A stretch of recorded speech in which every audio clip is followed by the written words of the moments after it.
Salut les amis, j'espère que vous allez bien, j'espère que vous allez super bien. Moi, ça va vraiment bien. Franchement, les mots me manquent aujourd'hui parce que enfin les établissements ont été confirmés par le gouvernement québécois. Franchement, je suis très heureux et je rends grâce à Dieu pour cela, franchement, parce que c'est, waouh, c'est en tout cas, on va en parler durant toute la vidéo. Moi, c'est Yvan Armel. Je suis étudiant à la maîtrise à l'Université du Québec à Trois-Rivières. Alors, comme dit, voici la page qui confirme réellement ce que le gouvernement québécois a dit. Donc, on va lire pas à pas. Et reste jusqu'à la fin parce que il y a un conseil que je vais donner par rapport à cette exemption. Parce que c'est très important de savoir comment s'y prendre, quels sont et de comprendre aussi. Parce que vous allez voir qu'il y a beaucoup peut-être de chaînes YouTube qui vont pas bien analyser ce qui a été dit. Parce que j'ai suivi certaines chaînes et j'ai pas vu cette analyse-là. C'est comme s'ils n'ont pas bien lu ce qu'on a écrit. Alors, on va lire ensemble jusqu'à la fin. Et on va voir les établissements. Ils ont écrit ici que un nombre limité d'exemptions des droits de scolarité supplémentaires sera accordé à compter de 2023 aux étudiants et aux étudiantes et aux étudiants internationaux inscrits et sélectionnés par une université ou un établissement collégial situé à l'extérieur du territoire de la communauté métropolitaine de Montréal. On analyse ensemble. Les deux mots-clés que vous allez aussi tirer ici, c'est inscrit et sélectionné. Donc, ça veut dire que après avoir eu l'admission pour le septembre 2023, donc je parle comme ça, ceux qui ont déjà eu l'admission pour 2023, ceux qui vont postuler pour septembre 2023, après avoir déjà eu l'admission. Je ne connais pas le procédé que les universités ou les cégeps ou les écoles qui sont admissibles pour cette exemption vont procéder, mais je suis sûr qu'ils vont faire, déjà, si tu es parmi les personnes, parmi les domaines, si tu as une admission parmi c'est combien, un 2 3 4 5 parmi ces 5 domaines, automatiquement, je suis sûr qu'ils vont te poser des questions afin de te sélectionner parmi les personnes qui vont bénéficier de l'exemption 2023. Tu vois? Et tu dois pas être, tu dois, et moi, je suis convaincu que dans le questionnaire, je ne sais pas quel procédé, quel process ils vont utiliser pour étudier, pour analyser ton profil, mais je suis sûr qu'ils vont trouver un moyen pour savoir si tu habites à Montréal ou pas, et ils vont te demander des preuves. Et sachez ici que quand ils demandent quelque chose, ils peuvent vérifier. Je vous assure. On dit ceux-ci devront suivre un programme d'études en français dans les secteurs d'emploi identifiés comme prioritaires par le gouvernement du Québec, soit ceux du programme de bourse Perspective Québec. Soit ceux du programme de bourse Perspective Québec. Ouais. Maintenant, voici les 5 domaines d'études. Ça veut dire que si tu viens faire une technologie de l'information, toutes les formations qui sont liées aux technologies de l'information, toutes les formations qui sont liées au génie. Donc, toi qui viens faire peut-être un baccalauréat en génie électrique, génie physique, génie concentration, génie. Voilà. Toi qui viens faire une filière dans la santé et les services sociaux. Quand on dit services sociaux, peut-être psychologie, et encore quoi même. C'est pas, je pense qu'il faut que j'ai fait une vidéo là-dessus, je crois. Regardez dans ma playlist, je crois que je détaille un peu chaque domaine et je parle un peu des spécialités de chaque domaine, je crois. Ouais. Éducation, si tu viens faire une formation qui est liée à l'éducation. Les services de garde éducative de l'enfant, si tu viens faire une formation qui a un rapport avec ça. Déjà, quand tu postules, quand tu déposes ta demande d'admission, les filières, les secteurs, les domaines que pour toi, tu n'arrives pas à mieux comprendre. Donc, comme je dit, technologie de l'information, c'est facilement compréhensible. Génie, c'est clair. Santé et services sociaux, bon, si tu doutes de la spécialité par rapport à services sociaux, déjà, il y a psychologie, mais je connais pas le reste. Donc, essaie un peu de te documenter ou bien de regarder bien ton admission, si c'est un rapport avec les services sociaux. L'éducation, bon, ça c'est compréhensible. Les services de garde éducative de l'enfance, oui, ce sont des secteurs, oui, il y a des filières pour ça. Donc, bien lire, il faut bien lire ton admission. Il faut bien lire le programme avant peut-être de déposer ton admission. Ceux qui vont, je crois que ceux qui font administration des affaires, je ne pense pas, vous n'êtes pas ici à l'intérieur. Donc, ça veut dire que si tu fais administration des affaires, je ne crois pas que tu seras exempté des droits de scolarité. Parce que voici les différents domaines ici. Ta filière doit se trouver dans ces domaines, ou ta spécialité doit se trouver dans ces 5 domaines. Donc, mais comme je dis souvent, c'est souvent mieux de communiquer avec l'université pour être convaincu et confirmer que notre programme est à l'intérieur. Parce que peut-être un domaine peut englober tellement de choses, donc on ne sait jamais. Donc, même si tu fais l'administration des affaires et même si tu fais une filière que tu vois que ça n'a pas un rapport avec ce département, écris quand même, on ne sait jamais. Grâce à cette exemption, les étudiants et étudiants internationaux, les étudiantes et les étudiants internationaux sélectionnés par un établissement d'enseignement et qui répondront paieront les mêmes droits de scolarité que les étudiantes et les étudiants québécois. Cette mesure prendra effet à la session d'automne 2023. Je tiens à ajouter aussi que, franchement, il y a beaucoup d'amis à moi, et ça, c'est comme une confession que je vais vous faire. Il y a beaucoup d'amis à moi, sincèrement, qui veulent même, qui veulent arrêter les études au Québec. Pour eux, c'est tellement lourd les frais de scolarité, surtout au Québec, particulièrement au Québec. C'est rares sont les établissements qui proposent, il y a certains, bon, je ne veux pas entrer dans les détails, mais pour certains amis à moi, ils ont préféré aller dans la zone anglophone, ou bien d'autres se préparent, ou bien d'autres vont se préparer pour la zone anglophone. Donc, je pense que cette mesure qui vient d'arriver, qui vient d'être confirmée, va aider beaucoup d'étudiants qui viennent, ou bien beaucoup d'étudiants qui sont déjà là à ne pas lâcher prise, à ne pas abandonner. C'est pas évident de payer ses frais de scolarité, sachant que les bourses dans ton établissement, il n'y a pas tellement de bourses dans certaines universités ici au Québec. Donc, il y a beaucoup qui préfèrent aller dans les universités à Ottawa, dans d'autres universités pour pouvoir soit avoir des bourses, ou bien d'autres arrêtent complètement les études et partent travailler, faire un permis de travail dans les zones anglophones. C'était un peu une parenthèse. Conditions admissibles. Pour être admissible, vous devez répondre aux conditions suivantes. Être une étudiante ou un étudiant international inscrit dans dans un établissement d'enseignement admissible. On n'a pas dit, et je tiens à ajouter ça, comme je vous ai dit, on n'a pas dit que les anciens étudiants déjà inscrits sur place ne vont pas bénéficier. Non. C'est comme si je crois que j'ai vu une chaîne c'est un youtubeur, une youtubeuse qui disait que tous ceux qui sont sur place, ou ceux qui vont arriver après, non. Il faut comprendre le français. Cette mesure ici prendra effet à la session d'automne 2023. C'est une mesure qui va faire 4 ans. Donc, ça veut dire que si tu ne viens pas à la session d'automne 2023 commencer et que tu commences à la session d'hiver, à la session d'automne 2024, tu entres toujours dans l'exemption. En fait, c'est comme un intervalle fermé. Quand tu entres dans l'intervalle fermé, quelle que soit la session, tu vas bénéficier de l'exemption là pendant cette session là. Si l'exemption est encore valable et que tu remplis les critères et qu'on t'a sélectionné, tu vas bénéficier de ça. Donc, si vous suivez comment, parce que l'information est devant vous, on lit ensemble. Donc, si vous suivez comment on va vous dire que si tu viens après septembre 2023, tu ne vas pas bénéficier, c'est faux.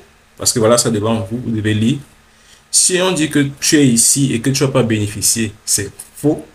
Parce qu'ils n'ont pas dit il faut être ancien, il faut être nouvel étudiant ou ancien étudiant. Ils n'ont pas précisé.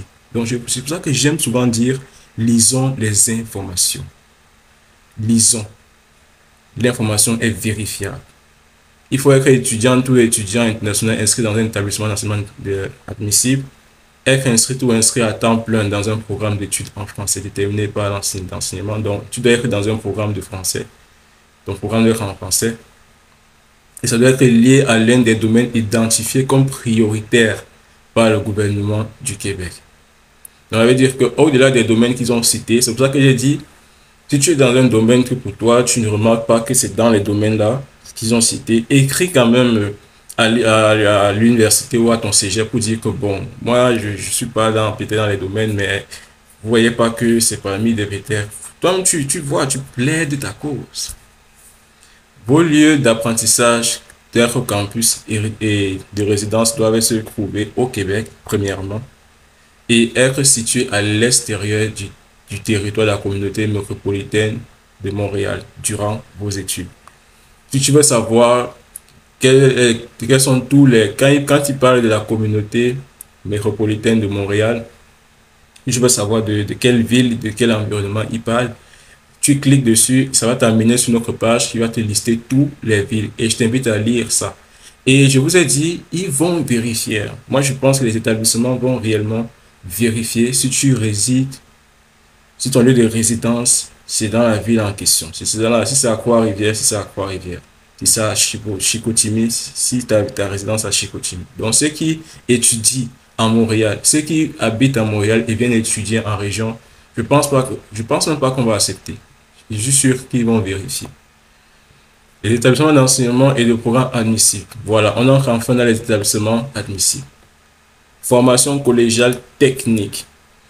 Vous devez communiquer avec la fédération des cégeps. Bon, si tu veux savoir les formations, les différents types de cégeps techniques qui sont exemptés, tu dois communiquer avec la fédération des cégeps. Donc, tu vas cliquer ici, ça va t'amener dans une page où tu vas aller regarder en détail un peu les personnes que tu vas communiquer avec eux pour savoir si le cégep technique où tu veux être, où tu veux aller, sera parmi les cégeps exemptés. Bon, c'est la partie ici qui m'a un peu dérangé parce que bon, on veut directement les informations palpables. On ne veut pas encore aller rechercher, écrire. Donc, c'est ce côté, bon, ça dépend du tout un chacun. Parce qu'il y a les cégeps en bas, hein. En tout cas, descendons. Formation universitaire. Voilà toutes les universités exemptées. Or, attendez, je commence d'abord par mon universitaire. Je vais lire le reste après. Université du Québec à Trois-Rivières. Oui, oui, oui. Université du Québec à Trois-Rivières. Donc, si tu avais si tu avais encore des préjugés, des peurs, si tu hésitais avant de venir à Trois-Rivières, tu dis à Trois-Rivières. Voilà l'Université du Québec à Trois-Rivières. Si tu ne connais pas Trois-Rivières, j'ai fait des vidéos là-dessus. Je parle un peu de la vie, je parle un peu de pourquoi les personnes ne veulent pas venir à Trois-Rivières et en région. J'ai fait des vidéos là-dessus. Donc, regarde ma playlist afin de voir un peu, afin d'avoir une idée. Et sache que de plus en plus, il y a des opportunités qui viennent à la vie à Trois-Rivières. Et je vais vous offrir du contenu encore plus riche, encore plus dans le feu de l'action, quoi. Université de Sherbrooke, Université du Québec à Rimouski, Université du Québec en Ottawa, Université de Laval, Université du Québec à Chicoutimi, Université du Québec à Antibiti, Témiscamingue. J'ai prononcé ça comme ma langue maternelle. Témiscamingue. Bref, voici les universités qui sont exemptées. Donc, ça veut dire que si tu as une admission qui est dans l'un, qui est parmi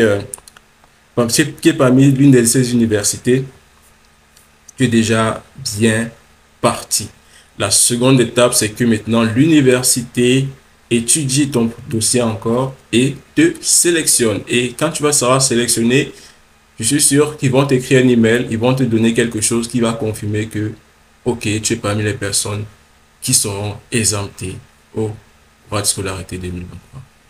Comme je vous ai dit, comme ils ont écrit tout haut, le nombre de places est limité. Donc, ils vont vraiment étudier ton profil afin de ne pas faire dans la gabégie des options. Voilà, dans la gabégie des options. Les collèges publics. Voici les différents types de collèges. Cégep de Lambi, là encore, Lambi, Tibi, Témiscamingue. J'espère que je prononce bien. Hein. Je sais qu'il y a des crifulviens qui me suivent sur la chaîne. Donc, si je prononce pas bien, il faut écrire en commentaire. Tu ne prononces pas ça bien. Collège d'Alma, Cégep de Baie-Comeau, Cégep de Beauce-Appalaches, Cégep de Chicoutimi, Cégep de Drummondville, Cégep de la Gaspésie des Îles, Cégep de Granby, Cégep de François-Xavier Gano, Cégep de Lévis, cégep de Jonquière. Donc, vraiment, il faut bien en détail. Voici tous les cégeps, tous les cégeps qui bénéficient de l'exemption des droits de scolarité pour septembre, pour l'automne 2023. Cégep de l'Onodière à la Joliette, cégep de la Pocatière, cégep de Limoilou, cégep de l'Outaouais. Oh, c'est des jolis noms, hein. Cégep de Manhattan, de Matane, ok, ouais, de Manhattan. Cégep de Rimouski, cégep des Rivières de Loup, cégep de Saint-Félicien. Donc, vous allez lire tous les cégeps. Moi, je ne vais pas tout lire. Et cégep de Shawanigan, cégep de Sherbrooke, cégep de Souvray-Tracy, cégep de Thetford. Thetford. J'ai une abonnée là en passant, je la salue. Salut Natacha, je sais que tu vas regarder jusqu'à ce, je sais, tu vas regarder cette vidéo jusqu'à la fin. Je pense que j'ai une pensée pour toi parce que on se comprend. Tu cégep de Thetford, cégep de Trois-Rivières, évidemment, bien sûr. Trois-Rivières, c'est quand même Trois-Rivières. Cégep de Vallée-Flic, cégep de Victoriaville. Maintenant, les cégeps privés subventionnés. C'est Collège Barthes, Collège Campus de Notre-Dame de Foy, Collège Élie, Collège La Flèche, Collège Haut-sur-la-Vanne de Québec, Séminaire de Sherbrooke. Ça veut dire que, vous voyez, dernière mise à jour, 6 décembre. Donc, ça veut dire que c'était hier qu'ils ont ajouté ça. Quand j'ai vu ça, automatiquement, j'ai dit, je dois faire une vidéo, je dois tout laisser et je dois faire une vidéo d'abord sur ça. Je dois d'abord faire une vidéo sur ça. Ok, on arrive presque au terme de cette vidéo et je tiens à vous remercier d'être arrivé jusqu'à ce niveau. Pour moi, je suis très heureux de cette nouvelle. Pourquoi? Parce que j'étais gêné à un niveau de cause avec certains abonnés qui avaient des préoccupations pour dire, Yvan, est-ce que mon programme est admissible? Est-ce que l'université est parmi les personnes, est parmi les établissements exemptés? Voilà votre réponse, voilà les réponses. Et par rapport aux spécialités, je vous ai donné les astuces. Si déjà ta spécialité est dans ces domaines, c'est automatique. L'université va commencer une sélection. Je suis sûr qu'ils vont commencer avant septembre pour sélectionner ceux qui vont bénéficier dès septembre. Donc, si tu as déjà l'admission et que c'est parmi ces programmes, soit tu devances, tu écris directement à l'établissement parce qu'ils sont déjà au courant de ça. Ou soit tu attends qu'ils vont te faire signe. Mais moi, j'aime souvent prendre les devants. Moi, j'aime souvent écrire. Donc, si j'étais parmi, si mon programme d'études est dans le génie, moi, je vais écrire salut, s'il vous plaît, j'ai vu la nouvelle de l'exemption tatata. J'aimerais savoir comment je vais faire pour comment bénéficier, quels sont les critères parce qu'il y a déjà les critères. Eux, ils ne vont pas vraiment changer parce que les conditions ici. Dans l'université ne va pas, tout ce qu'ils vont chercher à vérifier, et moi, je suis convaincu de cela. Ils vont chercher à vérifier si tu vas résider, si ton lieu de résidence est, si ton lieu d'apprentissage est dans le campus ou de résidence est au Québec. Donc, si tu es déjà au Québec, c'est bien. Maintenant, ils vont chercher à savoir si tu te trouves dans le lieu en région. Si tu te trouves peut-être, si tu veux faire des études à Trois-Rivières, ils vont chercher à savoir est-ce que tu habites à Trois-Rivières? Si oui, quelle est ton adresse? Je suis sûr qu'ils vont faire des choses comme ça. Et moi, c'est mon point de vue à moi. Donc, ils peuvent encore te poser d'autres conditions, mais bon, on est ensemble. Si tu as des préoccupations, tu écris en commentaire ou tu m'écris par email ou tu m'écris par Instagram. Je mets toutes les informations en description. Quand je dis en description, cliquez juste en bas du titre là. Je ne parle pas des commentaires, je parle de la description. Vous allez voir le lien qui va vous conduire. Je vais mettre le lien ici en description. Donc, vous allez cliquer et venir voir par vous-même et lire par vous-même. C'est très important de lire par soi-même. Bon, c'est un peu ça. Mon conseil pour toi, sincèrement, c'est si tu as déjà eu une admission dans l'un de ces domaines, il faut écrire à l'établissement et tu attends le retour. Si tu n'as pas encore fait de demande d'admission, essaie de faire une demande d'admission qui entre dans ces domaines. C'est vrai que parfois on fait dans quelque chose qu'on aimerait faire, mais le cerveau s'adapte parfois en fonction de la situation. C'est-à-dire que si tu aimes peut-être si tu veux être enseignant, tu as toujours été amoureux de l'enseignement, mais que pour toi, tu n'es pas vraiment talentueux. Ce talent se travaille. tout ce travail. Donc, dépose ton admission. Je n'ai pas encore déposé. Dépose parmi les domaines pour gagner en temps. Choisis les villes en région. Choisis Trois-Rivières. Choisis les villes en région et essaie. Va vers des personnes qui ont déjà réussi dans ce que tu veux faire ici à Trois-Rivières et écoute les chaînes YouTube qui vont t'aider à avoir plus d'informations sur la ville là où tu vas aller. Il y a des personnes qui ont des chaînes YouTube sur Sherbrooke, sûrement Gaspésie des îles, Trois-Rivières. Donc, suis un peu les informations et va aussi regarder de temps en temps les sites web. On se dit à bientôt pour une nouvelle vidéo. Ça, c'est une vidéo improvisée. Je réponds à tous les commentaires. Désolé du retard si j'ai pas encore répondu. Je réponds à tous les emails. Encore désolé du retard. Donc, je prends le temps de répondre à tout ça. On se dit à bientôt pour une nouvelle vidéo.